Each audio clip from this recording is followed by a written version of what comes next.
8장에 있는 말씀, 8장 1절서부터 8절까지 말씀을 제가 봉독해 올리도록 하겠습니다. 고린도전서 8장 1절서부터 8절까지입니다.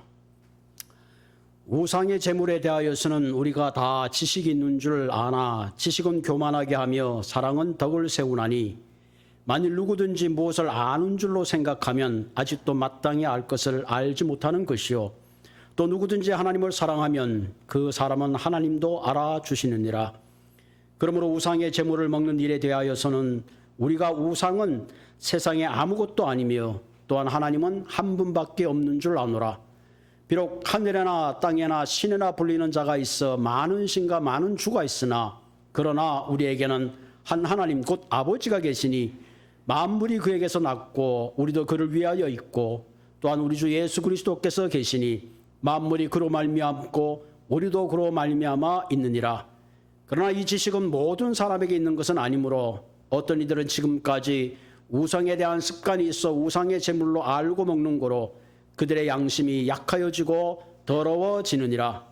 음식은 우리를 하나님 앞에 내세우지 못하나니 우리가 먹지 않는다고 해서 더 못 사는 것도 아니고 먹는다고 해서 더 잘 사는 것도 아니니라. 아멘. 이 시간에는 우리 녹화해놨던 성가대 찬양을 함께 듣고 예배를 드리도록 하겠습니다.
없어도 괜찮은 것, 그런 걸 비본질적인 거라고 말합니다. 우리가 인생을 살면서 가장 소중한 본질이라고 할 것 같으면 무엇보다도 생명이죠. 주님도 한 생명을 온 천하와 바꿀 수 없다. 우리가 신앙생활하고 성숙하면 성숙할수록 생명의 존귀함이 새롭게 깨달아지는 거죠.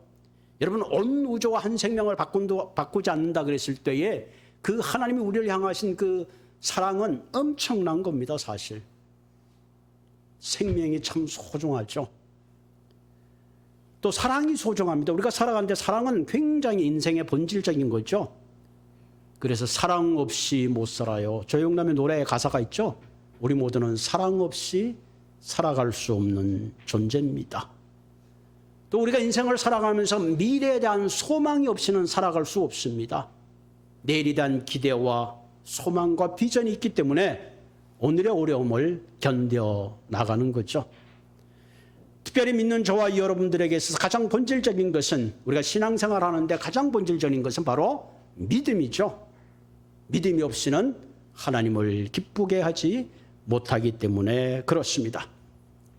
이처럼 생명이나 또 사랑이나 또 소망이나 믿음의 이 모든 것들은 우리의 삶의 에센셜한 이슈입니다. 본질적인 그런 거죠. 그러나 비본질적인 것이 있습니다. 먹는 것들, 뭐 좀 잘 먹어도 되고 좀 덜 먹어도 되죠. 우리가 가지고 있는 소유, 뭐 넉넉하면 좋지만 그냥 어느 정도 살 만큼 있으면 그런 대로 괜찮죠. 때로는 명품 백들, 뭐 그냥 물건만 잘 안 흘러내리면 되지, 뭐 굉장히 꼭 고가의 그런 것들은 꼭 필요하지 않습니다. 때로는 우리가 가지고 있는 많은 그런 비본질적인 그런 것들이 많이 있죠. 뭐 중국에 가서 짬뽕을 먹을까 짜장면을 먹을까, 그 뭐 굉장히 사소한 겁니다. 그래도 고민하는 분들을 위해서 짬짜면이 나왔죠. 2개 같이 먹어라. 고민하지 말고 그렇게 메뉴가 준비되어 있습니다. 이처럼 우리가 인생을 행복하게 살기 위해서는 인생의 본질적인 것에 포커스를 맞춰서 사는 것이 대단히 중요합니다. 어떤 책 제목에 보니까 사소한 것에 목숨을 걸지 말라, 이런 책 제목이 있습니다. 왜 이런 책 제목이 나왔을까? 우리가 살면서 사소한 것에 우리의 목숨을 걸고 사는 사람들이 많다는 거죠. 우리가 그 중학교 때인가 어릴 때 읽었던 그 리무엘의 걸리버 여행기, 여러분들 그 동화 소설을 알고 있을 겁니다. 걸리버는 원래 외과 의사잖아요. 배를 타고 여행하다가 배가 침몰해서 그 난쟁이들이 사는 소인 국가에 가게 됐습니다. 그 국가에 전쟁이 일어났는데 왜 전쟁이 일어났는가 봤더니 계란이 있는데 계란을 양쪽으로 뾰족한 데를 먼저 깰 건가 가운데를 깰 건가, 이 이슈 때문에 전쟁이 일어났습니다. 왜냐하면 그 소인국의 왕자가 계란을 가운데를 깨다가 그만 손을 다쳤어요. 그래서 왕이 명령을 내기를 앞으로 계란을 깰 때는 양쪽 끝에를 깨라 명령을 내는 거예요. 그래서 그 명령을 어긴 것 때문에 나라와 나라 간에 전쟁이 생겼다고 하죠. 심지어 그 나라가 릴리포트라는 그 나라의 이름인데 거기는 2파벌이 있었습니다.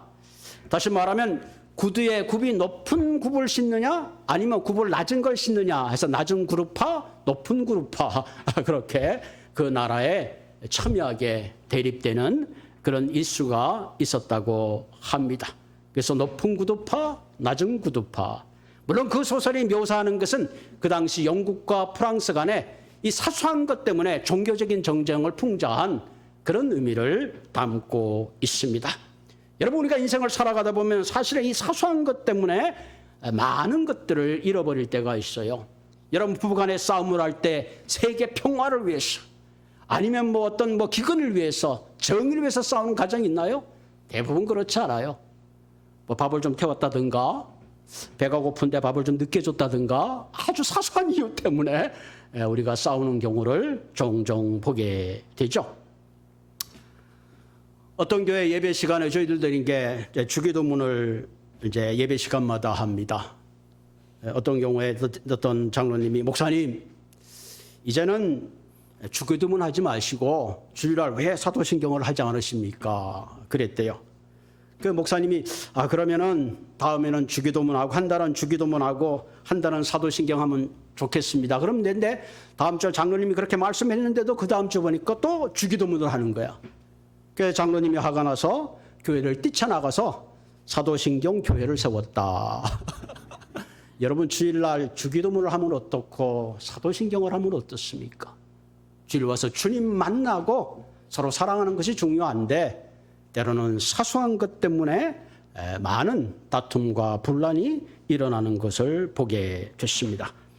우리 인생을 살면 이처럼 비본질적인 것에 이끌려가는 삶이 아니라 본질적인 것에 이끌려가는 그런 삶을 살아야 됩니다. 왜? 저와 여러분들은 하나님을 믿는 사람들이기 때문에 그렇습니다. 그렇기 때문에 우리의 삶의 본질은 뭐니 해도 뭐니가 아니라 하나님이 우리의 삶의 본질이 되는 그런 삶을 살아야 합니다. 내 삶의 본질이 하나님이 될 때에 우리는 인생의 방향을 잃어버리지 않고 바른 방향을 하여 가게 되고 하나님이 원하시는 풍성한 그런 인생을 우리가 살 수가 있습니다. 오늘 우리가 함께 나눈 고린도 교회에 어떤 문제가 생겼는가 하니 우상의 제물을 먹어도 되느냐 먹지 말아야 되느냐 그런 문제로 첨예하게 논쟁이 일어났습니다. 그 당시엔 두 종류의 크리스찬이 있는데 유대계의 전통을 가지고 있던 사람들이 개종을 해서 예수를 믿은 사람이 있고 또는 이방인들이 예수를 믿은 그런 경우가 교회 안에 있었습니다.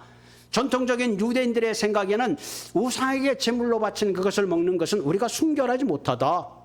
다니엘도 우상의 제물을 먹지 않고 거부하지 않느냐. 그 우상의 제물을 먹는 것은 옳지 않다. 그것은 우리를 불결하게 하는 것이라 그렇게 말합니다. 그러나 반대편에 이제 헬라 소위 말하면 외부인 그 헬라 말을 쓰는 그런 사람들을 생각하기를 아니다. 예수님도 말씀하시기를 사람이 먹는 것으로 우리를 더럽히는 것이 아니라 입에서 나오는 것이 오히려 더 세상을 더럽힌다. 그러니까 우리가 그것을 먹든지 안 먹든지 그렇게 중요한 것이 아니다. 먹어도 되고 그렇다. 그런 것 때문에 서로 논쟁이 일어나게 된 겁니다. 서로 공방이 일어나서 결국은 그 당시에 담임 목사인 바울을 찾아가서 그 질문에 대한 해답을 얻기 위해서 찾아갔습니다. 그때 바울은 4절에 이렇게 대답을 하죠. 본문을 이렇게 띄워주시면은 4절에 이렇게 말합니다. 그러므로 우상의 제물을 먹는 일에 대해서는 우리가 우상은 세상에 아무것도 아니며 또한 하나님은 한 분밖에 없는 줄로 아노라. 아멘. 우상은 아무것도 아니다. 하나님이신 그 본질을 붙잡는 것이 중요하다 그랬죠. 여러분 시편 115편 4절에 보면 우상은 음과 금이요 사람의 손으로 만든 것이라. 입이 있어도 말을 못하고 눈이 있어도 보지 못하며 귀가 있어도 듣지 못하고 코가 있어도 냄새 맡지 못하며 손이 있어서 만지지 못하며 발이 있어도 걷지 못하며 목구멍이 있어서 작은 소리조차 내지 못하느니라. 이것이 우상입니다. 그래서 시편 115편 9절에 보면 이스라엘아 너희는 여호와를 의지하라. 그는 나의 도움이시요 나의 방패시로다. 아멘. 여호와는 우리의 인생의 의지시요 도움이시요 우리의 방패이시다 하는 거죠. 한마디로 우상은 아무 가치가 없는 존재입니다. 그러니까 아무 가치가 없는 존재에게 바쳐진 우상의 제물 역시도 아무런 의미가 없다 하는 거죠. 그래서 바울은 이런 비본질적인 이슈 때문에 너희들이 붙잡히지 말고 좀 더 믿음의 본질적인 문제를 붙잡고 씨름하고 살라고 이야기하고 있습니다. 우리가 하나님 이외의 모든 다른 것들은 비본질적이라고 할 수 있죠.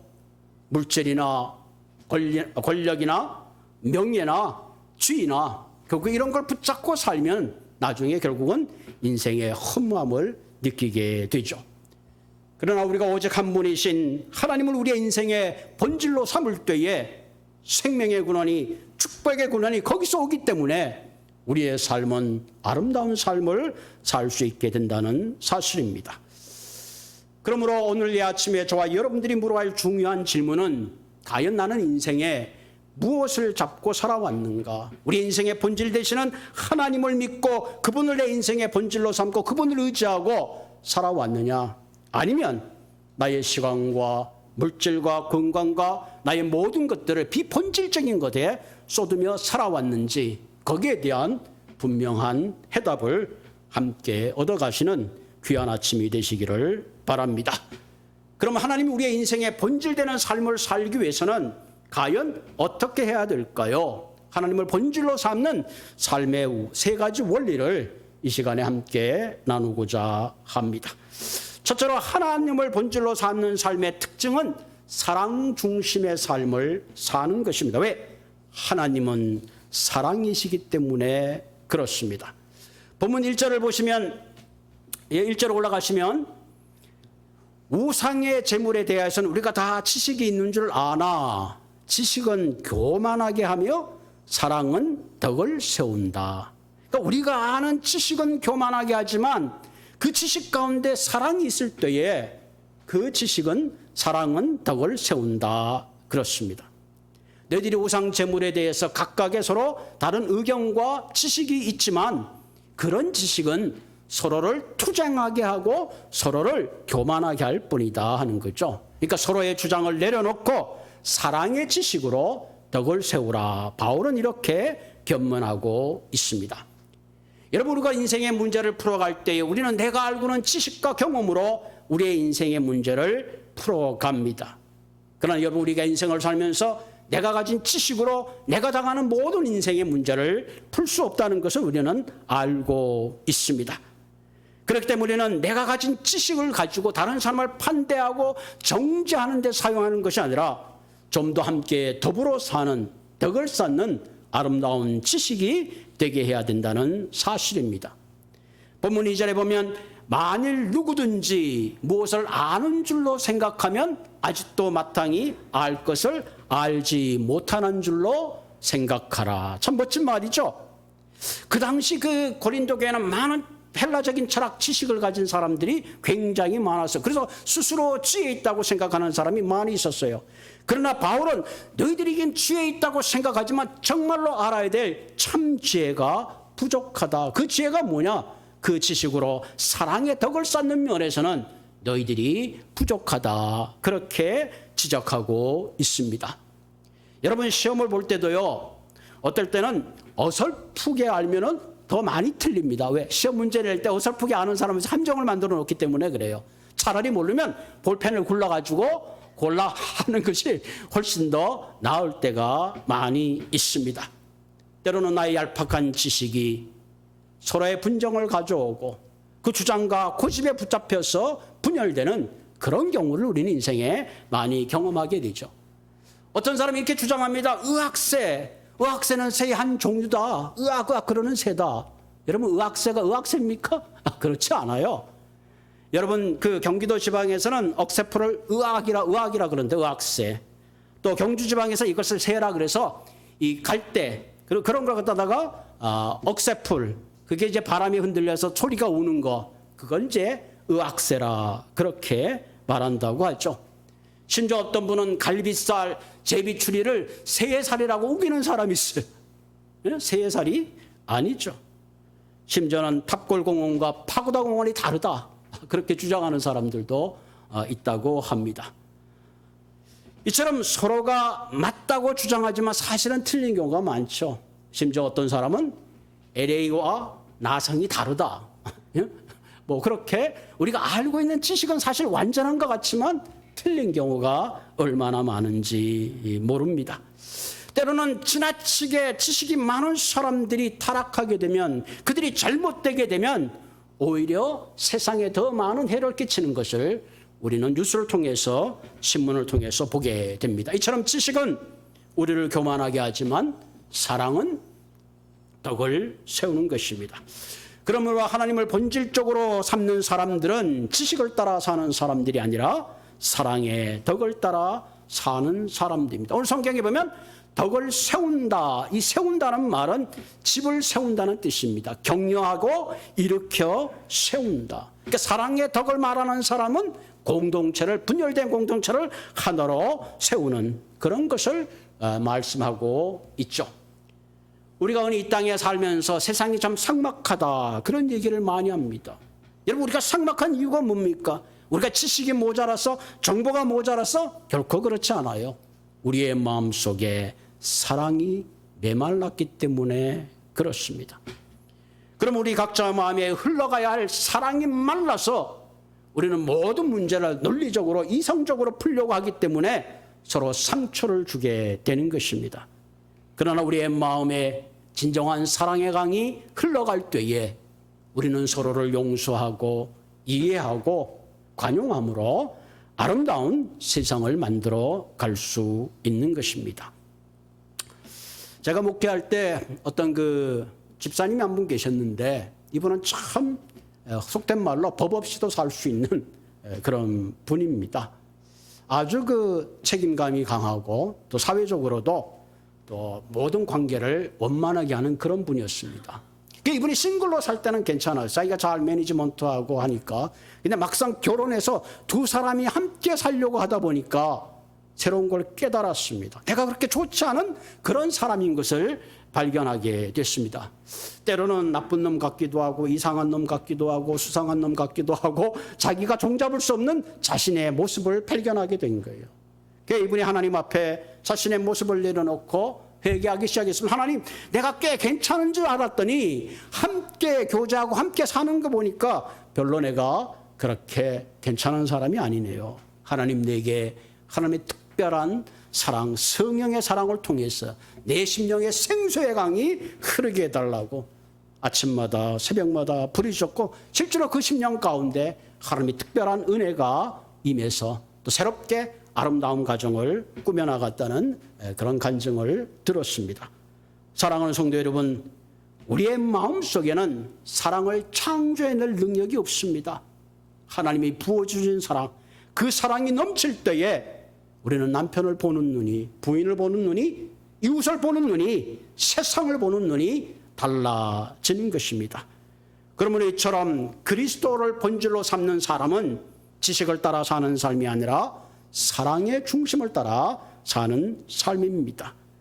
3절에 또 뭐라 그랬어요? 또 누구든지 하나님을 사랑하면 그 사람은 하나님도 알아주시느니라. 하나님을 사랑하면 그 사람도 하나님이 알아주시. 하나님이 알아주는 사람은 뭐예요? 지식이 많은 사람을 인정하는 것이 아니라 물질이나 지식의 양에 상관없이 뭐예요? 우리가 가지고 있는 사랑의 양에 비례해서 하나님이 우리를 인정해 주시고 사랑해 주신다 하는 것입니다. 그러므로 하나님을 우리 인생의 본질로 삼는 사람은 한마디로 사랑의 중심을 따라 사는 삶입니다. 오늘 이 시간부터 저와 여러분들이 정말로 사랑의 지식으로 덕을 쌓는 아름다운 그런 공동체를 이루시기를 바랍니다. 두 번째로 우리가 하나님을 본질로 삼는 삶의 가장 중요한 원리는 이 주님 중심의 삶이 필요하다 하는 거죠. 5절에 보면 비록 하늘에나 땅에나 신이나 불리는 자가 있어 많은 신과 많은 주가 있으나, 그냥 성경 구절을 쭉 해놓으세요. 그냥 5절. 비록 하늘에나 땅에나 신이라 불리는 자가 있어 많은 신과 많은 주가 있다. 그러니까 세상에는 많은 신이 있죠. 그 당시에 그 고린도 교회에 또 많은 다산을 숭배했습니다. 그래서 저마다 하늘의 신이 있고 혹은 바다의 신이 있고 혹은 풍요의 신이 있었습니다. 그래서 그 신들을 주라 부르고 각자 섬기고 있었습니다. 오늘 이 시대를 살아가는 우리도 많은 각자의 신들이 있어요. 때로는 그것을 주라고 부르면 우리의 삶에 우선순위에 놓는 사람이 많잖아요. 어떤 사람은 물질을 우선순위에 놓습니다. 어떤 사람은 명예를, 어떤 사람은 자신의 자리를, 이러저런 것에 우리의 마음이 뺏겨서 그래서 참된 평화를 누리지 못하고 때로는 그것을 잃어버릴까 봐 밤에 잠을 자지 못하고 불면증에 시달리는 많은 사람이 있어요. 그러나 본문 6절에 보면 그러나 뭐라 그랬어요? 많은 신들이 있고 많은 주라고 부르죠. 그러나 우리에게는 한 하나님, 곧 하나님이 계신다. 아멘. 그분은 만물이 그에게서 나왔고 우리는 그를 위하여 있고 또한 주 예수 그리스도께 계시니 만물이 그로 말미암고 우리는 그로 말미암아 있느니라. 아멘. 여러분, 세상에 많은 주와 많은 주가, 신과 많은 주가 있지만 우리에겐 하나님이 계시는데 그 하나님은 온 우주 멀리 계시는 분, 온 세상을 통치하는 창조에 전능하신 하나님이지만 동시에 그분은 우리와 뗄 수 없는 사랑의 관계인 아버지다 하는 거죠. 그러면 주기도문 할 때 뭐예요? 하늘에 계신 우리 아버지, 하늘의 온 우주와 삼라만상을 질서를 정연하고 창조하시고 운행하신 그분이 바로 하늘에 계신 우리 아버지, 나를 위해 죽으시고 부활하시고 내게 참 생명을 주신 그런 아버지라 하는 거죠. 그러니까 만물이 그에게로부터 났고, 그렇기 때문에 그를 위하여 사는 것, 그것이 바로 우리의 인생의 본질이다 하는 거죠. 이 본질을 붙잡고 살 때에 하나님께서 뭐라 그랬어요? 만물이 그에게서 나왔고, 그 결과 뭐예요? 결국 그분이 채워주시는 능력과 힘을 통해서 우리가 살아간다는 거죠. 우리가 가진 구원도, 우리가 가진 생명도, 우리가 가진 능력도, 우리가 가진 소망도 다 예수 그리스도로부터 오는 것입니다. 그렇기 때문에 우리의 삶의 중심이 주님 앞에 고정되어 있을 때에 우리는 환난이나 기근이나 적신이나 그 어떤 것도 다 넘어설 수 있는 그런 삶을 살게 되는 거죠. 그래서 바울은 뭐라 그랬습니까? 빌립보서 4장 14절에 내게 능력 주시는 자 안에서 내가 모든 것을 할 수 있다. 반대로 뭐예요? 내게 능력 주신 자 밖에 있다면 우리는 아무것도 할 수 없다. 불가능, 우리가 impossible이라고 그러죠. impossible.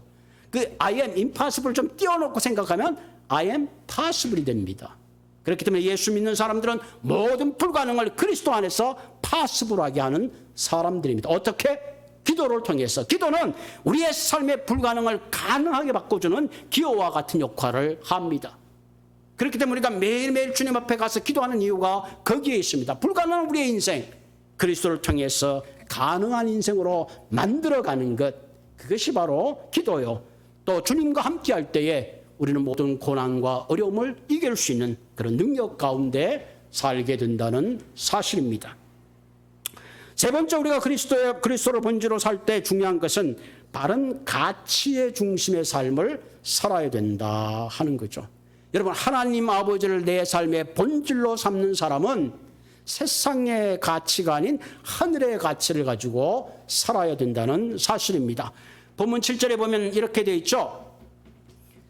그러나 이 지식은 모든 사람에게 있는 게 아니므로 어떤 이들은 지금까지 우상에 대한 습관이 있어 우상의 제물로 알고 먹는 거로 그들의 양심이 약하여지고 더러워졌다. 여기 이 지식은 뭐예요? 4절에서 6절까지 있죠.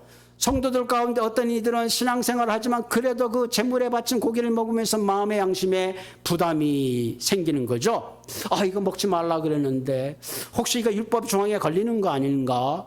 그렇게 생각한다는 거죠. 제가 학교 다닐 때에 그 친구가 하나 있었는데 이 친구는 이 조회 시간마다 굉장히 괴로웠습니다. 왜냐면은 또 다른 종교를 갔는데 이 태극기에다가 경례를 하면 안 된다 그래가지고 다른 애들이 다 가슴에 이렇게 인사할 때 걔는 고개를 숙이고 혹시 선생님한테 걸리면 어떡하나 불안한 가운데 살았던 친구가 있었어요. 근데 나중에 조금 이제 성숙하고 나서 그것이 우상을 섬기는 것이 아니라 우리가 모두 국가에 대한 하나의 어떤 그 어너링하는 그런 것이라 생각하고 자유한 것을 볼 수 있었습니다. 여러분, 우리 모두는 그 유교적인 사상 가운데 살고 있잖아요. 때로 저도 장남이니까 이제 교회를 믿고 제사 지낼 때가 있잖아요. 절을 해야 되나 말아야 되나. 그런 비본질적인 이슈 때문에 어떻게 해야 되는지 방황했던 그런 기억이 저도 납니다. 때로 우리가 신앙생활하면서 때로는 이게 성숙하지 못해서 비성숙하기 때문에 겪는 것이 참 많이 있어요. 가끔 여러분들이 신앙생활하면 어떤 경우는 있죠. 목사님 주일날 빠졌더니 차 사고 났어요. 주일날 한 번 빠졌다가 주님이 차 사고 내시는 그런 분인가요? 그렇지 않아요. 사고가 날래니까 자기가 부주했든지 빨간불을 갔든지 뭐 기차가 박았든지 그런 일이 있겠죠. 주일을 지키는 것은 하나님이 내게 6일의 자유를 주었잖아요. 월, 화, 수, 목, 금, 토. 골프도 쳐라, 돈도 벌어라, 사랑도 해라, 마음껏 살아라. 그러나 그 하루 내게 와서 너희들이 찬양하고 내가 주는 그 사랑을 함께 나누고 내가 주는 부요함을 함께 나누라는 그런 하나님의 언약의 메시지죠. 그래서 일주일 동안 기도, 하나님 와서 일주일 동안 나를 지켜줘서 감사합니다. 부족하지만 하나님 나를 인도해서 감사해서 그래서 마음껏 찬양하고 다시 한번 새 힘을 얻고 돌아가는 것. 그것이 바로 주일이죠. 그래서 예수님이 말했잖아요. 안식일의 주인은 바로 나다. 분명하게 우리가 신앙의 성숙함 속에 서야 하는 거죠. 그래서 로마서 1장 16절에 뭐예요? 복음은 모든 믿는 자들에게 구원을 주시는 하나님의 능력이 됨이니라. 샤머니즘적 기복적 신앙에서 벗어나서 성숙해야 하죠. 여러분 오랫동안 점을 보고 뭐 하는 사람은 뭐 이렇게 집을 이사 갈 때도 뭐라 그러죠 그거? 부적도 있고 뭐 방향도 있고 뭐 날짜도 정하고 뭐 그날이 좋네 안 좋네 그러잖아요. 본문 8절에 보면 음식은 우리를 하나님 앞에 내세우지 못하나니 우리가 먹지 않는다고 해서 더 못 사는 것도 아니고 먹는다고 해서 더 잘 사는 것도 아니다. 뭐 그렇게 대단히 중요한 게 아니다. 그거 가지고 하나님의 관계를 세우느냐 안 세우느냐 그렇지 않다. 많이 먹어봐야 우리가 그 조크로 말하죠. 베들레헴만 넓어지고 마는 겁니다. 하나님이 보실 때에 아무런 가치가 없다. 그러면 너희는 이런 것들보다 하나님 앞에 세울 수 있는 좀 더 가치를 위해서 살라. 그죠? 그래서 너희는 먼저 그의 나라와 그의 의를 위하여 살라. 하나님이 세워주는 가치는 어떤 것일까요? 결국은 생명을 살리는 일이죠. 사람을 세우는 거죠. 이 땅에 하나님의 나라를 이루어가는 거죠.